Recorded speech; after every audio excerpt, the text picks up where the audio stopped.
Seeing people who are doing mortgages as a second career.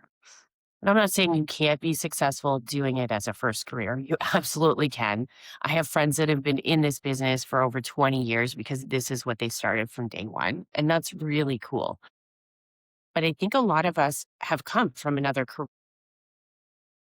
Find that really interesting that when I started in this business, so my background was in healthcare, right? I was an x-ray and CAT scan tech for 15 years. And when I tried to get hired on by a brokerage, I was told no by everybody I applied for because they said, you need to go work at a bank. You need to get experience in banking.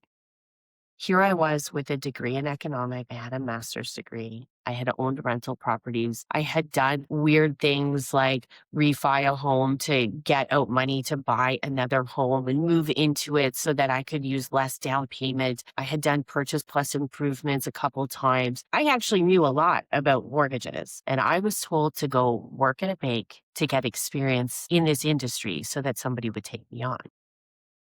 And what I find really interesting about that is that nobody looked at the transferable skills. You were in healthcare, that's completely different. Nobody believed that I could be successful on this side. But when I looked at it, I was looking at it differently. I was used to communicating with people in high stress situations. I was used to being in situations that potentially could be life and death. Okay. So not just miss a closing day, don't get the house for the price you want, don't get the rate you want, like life and death. If I made a mistake in my previous job, someone could die. That's high stress. Mortgages are very easy compared to that. And that I had these communication skills that I could calm people down in these ultimate stressful situations and get them onto the path they needed to get on was probably the most transferable skill that anybody could ever dream for to apply to the mortgage industry. But no one saw that.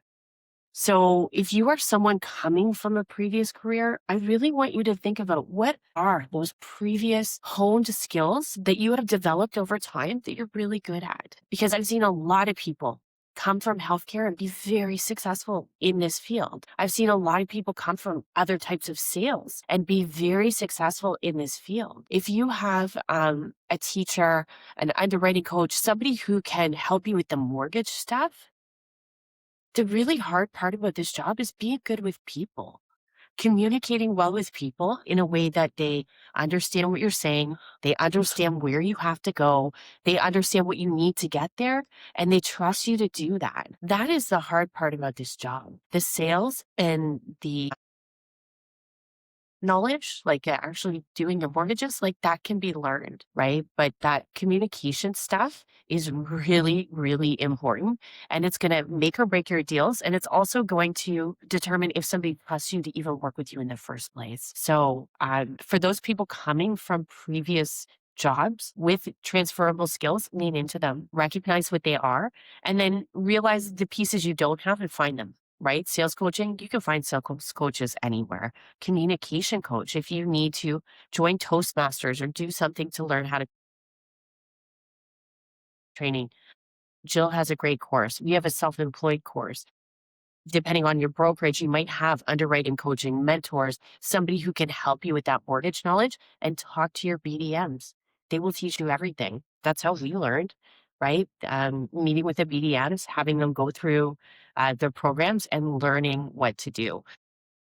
Uh, That's all I got for now. But yeah, lean into those transferable skills. It will make it really a lot easier for you to build a mortgage business.